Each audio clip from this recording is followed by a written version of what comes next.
Welcome to Urban Crime Chronicles, where we bring you nothing but the truth. I hereby sentence you to 5 life terms in the Federal Bureau of Prisons. What that means, Mr. Walter King Tut Johnson, is that you will die in prison. I find that, as Congress has found, apparently as well, that mandatory life here is necessary for incapacitation. Mr. Johnson, you are a classic example of a person that has to be incapacitated so society is protected against you. You have a violent history. You spent a lot of time in jail. And when you've been out of jail, you have visited all sorts of harm to the community. And this new statute seems to be tailor-made to your situation. Those were the words of Federal District Court Judge Frederick Block. For him, he was giving the New York legend a life sentence. And him ever seeing Brooklyn again was bleak. But was it really?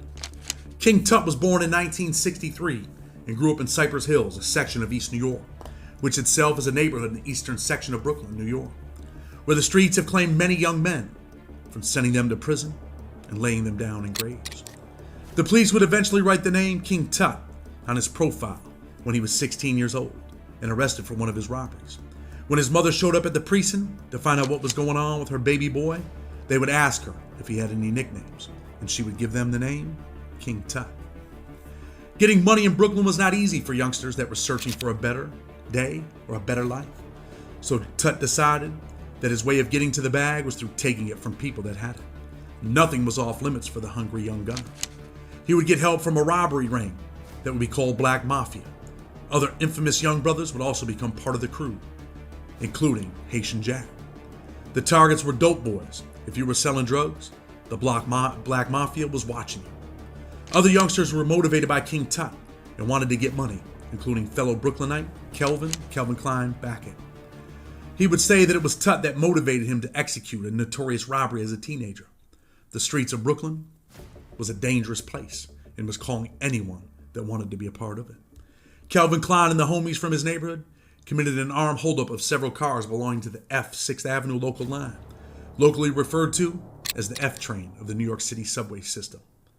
Calvin Klein and the others would rob the passengers in the compartment they boarded at gunpoint, and after demanding that the train riders place all of their cash and jewelry in bags, as well as beating some of the victims, the teens proceeded to make their way to the next car and so on. If Tut could do big things, so could Calvin Klein. Growing up as a Jehovah's Witness during his young life was something that would not stick with Tut, and nobody was off limits, not even those at the Kingdom Hall. In fact, Tut was ready to get them too. On a warm June 1982 day, Tut decided everyone could get got, and he went to the Kingdom Hall, robbing 300 people worshiping Jehovah at gunpoint in the same Kingdom Hall that his mother was part of in East New York.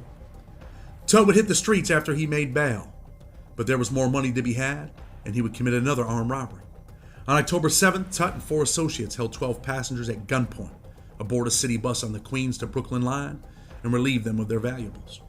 On August 8th, 1983, then people would make sure he would be off the streets.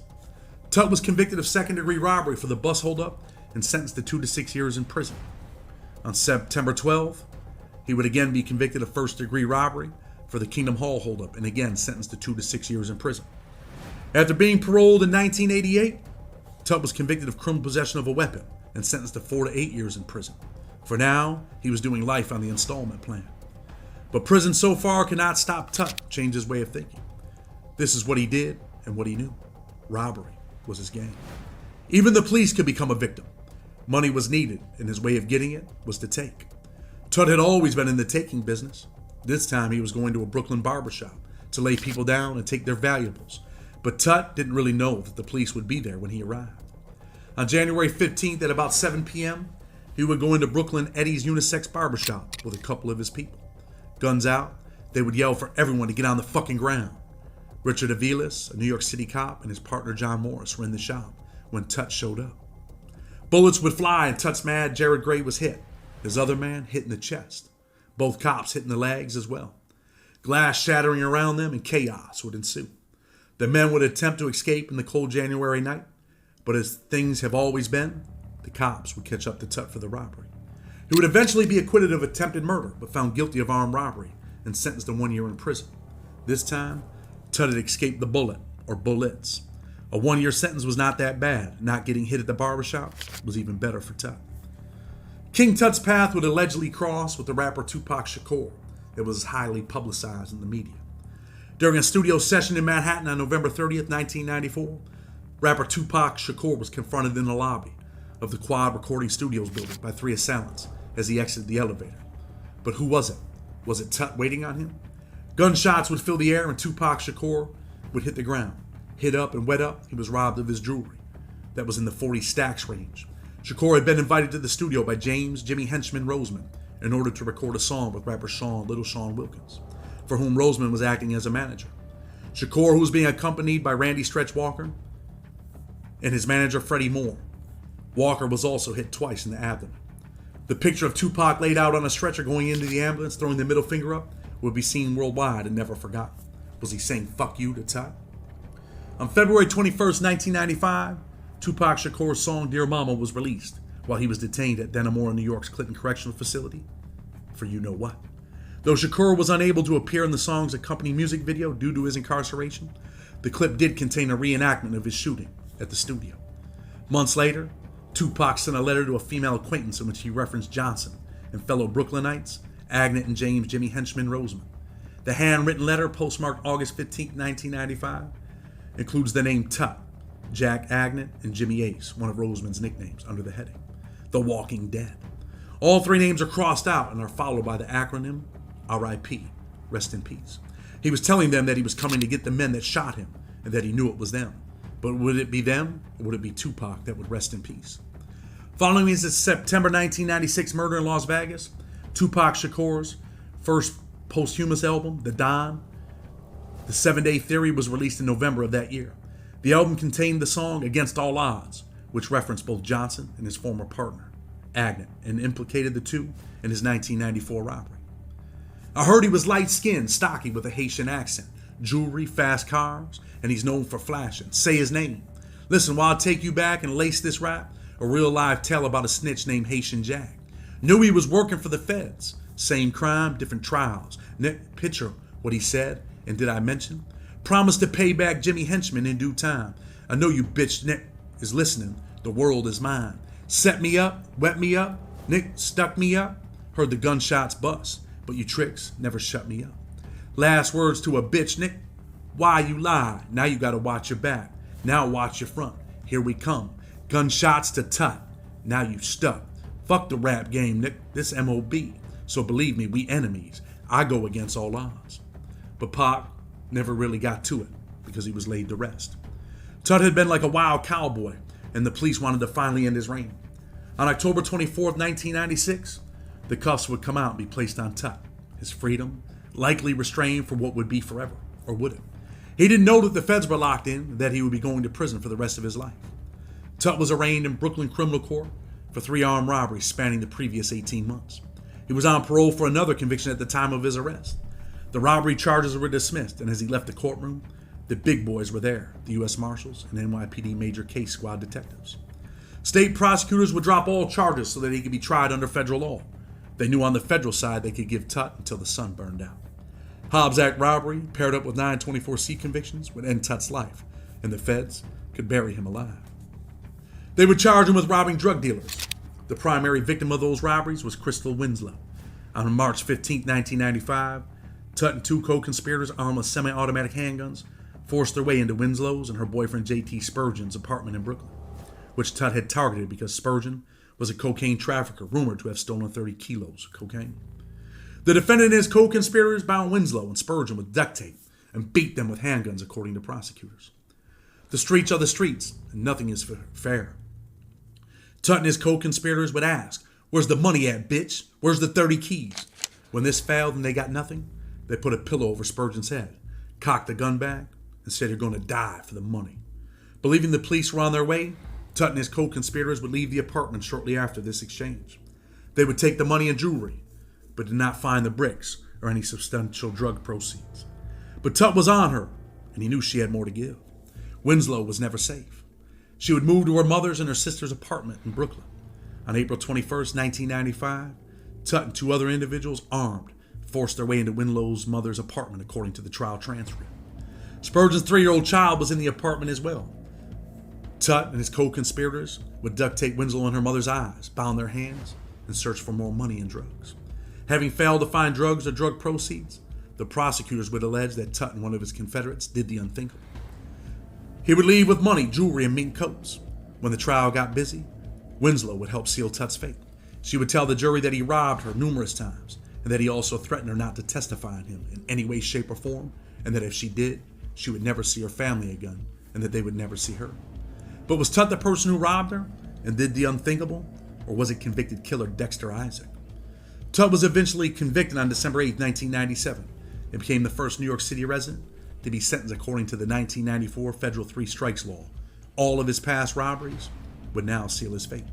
The judge would say, "I find that as Congress has found, apparently as well, that mandatory life here is necessary for incapacitation. Mr. Johnson, you are a classic example of a person that has to be incapacitated, so society is protected against you. You have a violent history. You spent a lot of time in jail. And when you've been out of jail, you have visited all sorts of harm to the community. And this new statute seems to be tailor-made to your situation." In the spring of 2005, Johnson would be transported to MCC while serving his life sentence and temporarily detained in a cell next to his former partner, Jack Agnew. He was further questioned by federal investigators for his possible role in Tupac Shakur's shooting. However, on June 15, 2011, an inmate at Brooklyn's Metropolitan Detention Center serving a life sentence, again Dexter Isaac, confessed to being an active participant in Shakur's 1994 robbery and shooting. Isaac's written confession to website allhiphop.com read in part, "In 1994, James Roseman hired me to rob Tupac Shakur at the Quad Studio. He gave me $2,500 plus all the jewelry I took, except for one ring, which he took for himself." Roseman's attorney, Jeffrey Lichman, denied his client's involvement. The statute of limitations for the crime had expired by the time of Isaac's admission, but Dexter was not out of the clear. In 1999, Dexter Isaac was convicted, following a jury trial in the Eastern District of New York for murder for hire conspiracy and a murder for hire. The evidence at trial showed, among other things, that in approximately 1997, Isaac was hired by his co-defendant, Micheline Hamadou, to rob and kill her husband. Hamadou agreed to pay Isaac for the murder by transferring a house to Isaac and his girlfriend. Isaac and a co-conspirator thereafter committed the murder on December 30th, 1997, by shooting the victim twice in the head outside of his apartment building, killing him. During the course of the murder-robbery, Isaac took the victim's briefcase, wallet, and keys. Tut would later argue that it was not him that did the robberies that he was convicted of, after Dexter Isaac said it was him and not Tut. After all, Dexter Isaac was an admitted murderer. The court would deny Tut's actual innocence claims, stating that they do not reach the extraordinarily high bar required. The court rightly observed that all the evidence of Isaac being the true perpetrator of Johnson's crimes are based on Isaac's own statements to others and to the media, the government wrote, and that Isaac, who was already serving a life sentence for his own federal convictions, including murder for hire, witness tampering, and Hobbs Act robbery, has nothing to lose by claiming credit for these crimes, particularly since he did so only after determining that the statute of limitations had run. The court assessed that Isaac was not credible, that the affidavits he submitted were not credible, that the DEA report appeared fraudulent, and that the defendant's arguments regarding Winslow and Spurgeon were similarly unpersuasive or not credible. Some would say that Tut was paying Isaac to claim responsibility. But was Tut done, or would he find his freedom? On December 1st, 2023, Tut would file a compassionate release motion referencing his rehabilitation, the harsh sentence under the three strikes law, his mother's health and need for her son. In 2018, Trump would pass the First Step Act, opening the door to allow federal judges to re-sentence people. The first case to win was Conrado Cantu in Texas, and that would open the door for so many other prisoners to get out of prison. Jailhouse lawyer Chad Marks would write that motion for his friend. That would open the door for thousands of people to get out. The judge would grant Tut a second chance at life, but the government would argue he should die in prison. They would write his attempt to recast his violent, brutal conduct as mere robbery convictions, not warranting a lifetime sentence, is bellied by what the defendant actually did. He targeted Winslow and Spurgeon, forcing his way with his Confederates into their home at gunpoint, binding Winslow and Spurgeon with duct tape, beating them with handguns, torturing them to try to take from them money and drugs. When Winslow moved into her mother's and sister's apartment, the defendant again targeted Winslow, forcing his way with his co-conspirators into her mother's apartment at gunpoint, binding Winslow and her mother, duct taping their eyes, and brutally. But the judge would make his own decision, finding that King Tut deserved to go free. Judge Block, at 90 years old, would say judges gain insights that with the passage of time only come with experience on the bench and their judicial maturation. Just like prisoners who have evolved into better human beings during their lengthy periods of incarceration, judges also evolve with the passage of years on the bench. At 61 years old, King Tut was able to walk out of federal prison in upstate New York. He would say goodbye to people like Tommy Reynolds as he left Otisville for the mean streets of Brooklyn, New York. He would say, Judge Block gave me a gift I never thought was coming.